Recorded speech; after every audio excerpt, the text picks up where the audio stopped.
Assalamualaikum warahmatullahi wabarakatuh dan salam sejahtera yang dihormati pensyarah dan rakan-rakan sekalian. Nama saya Siti Nuraisyah binti Salahuddin. Pada hari ini saya akan membentangkan tugasan saya yang bertajuk Tangan Bersih Badan Sihat. Topik ini dipilih kerana amalan membasuh tangan merupakan salah satu langkah yang paling mudah tetapi sangat berkesan untuk mencegah penyebaran penyakit dalam kalangan kanak-kanak. Walaupun kelihatan seperti perkara yang kecil, namun tabiat ini memberikan impak yang besar terhadap kesihatan dan perkembangan mereka. Oleh itu, melalui perbentangan ini, saya akan menerangkan kepentingan membasuh tangan sebab topik ini dipilih, perkaitannya dengan perkembangan kognitif kanak-kanak, waktu yang sesuai untuk membasuh tangan, langkah-langkah membasuh tangan serta strategi pengajaran yang boleh digunakan oleh guru. Pertama sekali, apa yang dimaksudkan dengan membasuh tangan? Membasuh tangan ialah proses membersihkan kedua-dua belah tangan kita menggunakan air bersih dan sabun bagi menanggalkan kotoran, bakteria, virus serta pelbagai mikroorganisma yang tidak dapat dilihat dengan mata kasar. Walaupun tangan kelihatan bersih, sebenarnya masih terdapat banyak kuman yang boleh menyebabkan penyakit. Apabila tangan yang kotor menyentuh makanan, muka atau mata, kuman tersebut boleh memasuki badan dan mengakibatkan jangkitan seperti demam, selsema, batuk, cerit-berit dan juga keracunan makanan. Oleh sebab itu, membasuh tangan bukan sekadar rutin setiap hari tetapi merupakan langkah pencegahan penyakit yang sangat penting. Selain menjaga kesihatan diri sendiri, amalan ini juga membantu melindungi ahli keluarga, rakan-rakan dan orang di sekeliling daripada penyebaran penyakit. Jika kanak-kanak dibiasakan dengan amalan ini sejak kecil, mereka akan membesar dengan sikap menjaga kebersihan diri yang baik dan menjadikan sebagai satu tabiat sepanjang hayat. Seterusnya, kenapa topik ini dipilih? Topik tangan bersih badan sihat dipilih kerana ia sangat sesuai diajar kepada kanak-kanak yang berumur 4 sehingga 6 tahun. Pada usia ini, kanak-kanak sangat aktif bergerak dan suka meneroka persekitaran. Mereka gemar bermain di taman permainan, bermain dengan rakan-rakan serta menyentuh pelbagai objek seperti meja, kerusi, buku, permainan dan lantai. Disebabkan ini, mereka sering menyentuh pelbagai permukaan. Tangan mereka mudah dipenuhi bakteria dan virus. Namun begitu, pada usia ini mereka masih belum memahami bahawa kuman tidak dapat dilihat dengan mata kasar. Mereka juga sering menyentuh muka, hidung dan mulut tanpa mencuci tangan terlebih dahulu. Oleh itu, mereka mudah dijangkiti penyakit sekiranya tidak mengamalkan kebersihan tangan. Melalui pendidikan awal mengenai amalan membasuh tangan, kanak-kanak dapat memahami kepentingan menjaga kebersihan diri serta membentuk tabiat yang baik sejak usia muda. Seterusnya, berkaitan dengan perkembangan kognitif. Topik ini mempunyai kaitan yang rapat dengan perkembangan kognitif kanak-kanak. Perkembangan kognitif merujuk kepada proses kanak-kanak berfikir, memahami, mengingat, menyelesaikan masalah dan memperoleh pengetahuan baharu.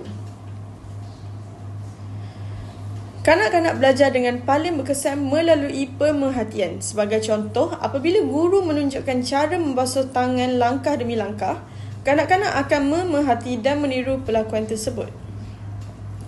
Selain itu, mereka juga belajar melalui pengulangan. Apabila aktiviti membasuh tangan dilakukan setiap hari sebelum makan dan selepas menggunakan tandas, mereka akan lebih mudah mengingati langkah-langkah yang betul.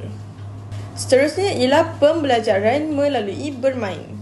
Guru boleh menggunakan lagu membasuh tangan, permainan kad bergambar, boneka atau simulasi supaya proses pembelajaran menjadi lebih menyeronokkan.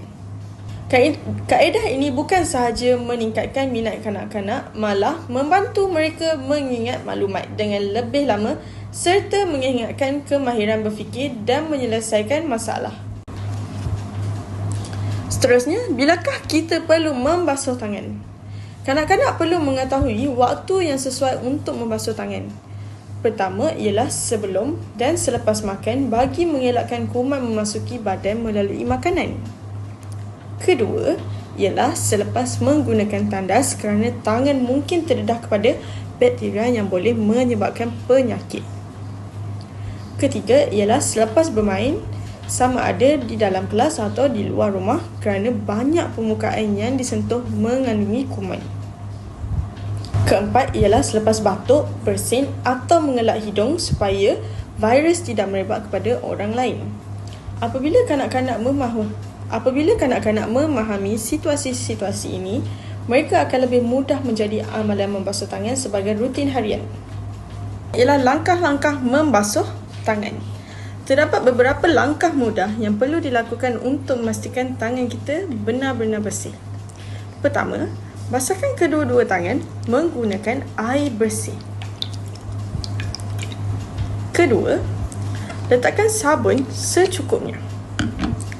Ketiga, gosokkan kedua-dua tapak tangan sehingga berbuih. Keempat, gosok bahagian belakang tangan kiri dan belakang tangan kanan. Kelima, bersihkan celah-celah jari kerana bahagian ini sering tertinggal.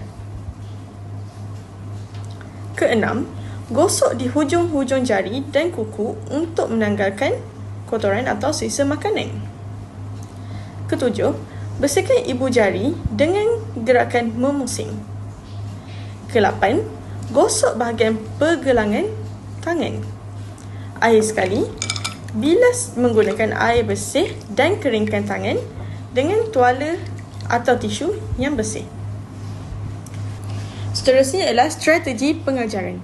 Bagi memastikan kanak-kanak memahami topik ini dengan berkesan, guru boleh menggunakan beberapa strategi pengajaran. Strategi yang pertama ialah bercerita.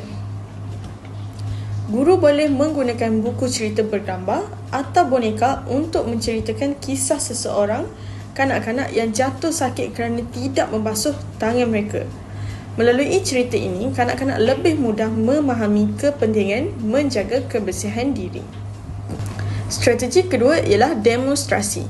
Guru menunjukkan langkah-langkah membasuh tangan satu persatu sambil menerangkan fungsi setiap langkah tersebut.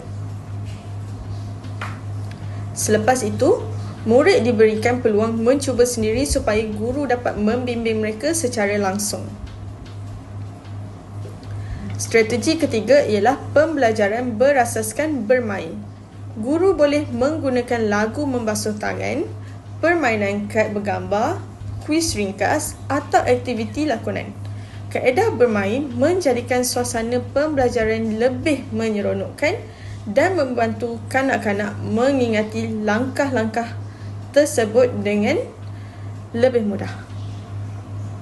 Melalui gabungan ketiga-tiga strategi ini, pembelajaran akan menjadi lebih bermakna dan berpusatkan murid. Kesimpulannya, amalan membasuh tangan merupakan satu amalan yang sangat penting untuk diterapkan dalam kehidupan kanak-kanak sejak usia awal. Amalan ini bukan sahaja membantu memastikan tangan kita sentiasa bersih, malah mampu mengurangkan penyebaran bakteria, virus dan pelbagai penyakit berjangkit.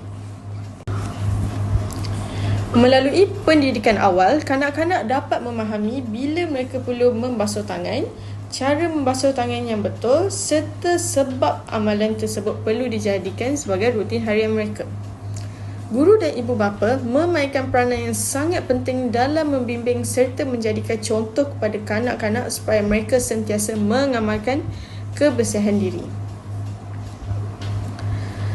Dengan menggunakan strategi seperti bercerita, demonstrasi dan pembelajaran berasaskan bermain, proses pengajaran akan menjadi lebih menarik dan berkesan. Akhir kata, marilah kita sama-sama mengamalkan konsep tangan bersih, badan sihat, kerana tangan yang bersih dapat mengelakkan penyakit, mengekalkan kesihatan kita serta membantu kanak-kanak membesar dengan lebih sihat, aktif, ceria dan juga cerdas. Sekian, itu sahaja pembentangan daripada saya. Terima kasih atas perhatian yang diberikan. Assalamualaikum warahmatullahi wabarakatuh. I just had to let you know you're. She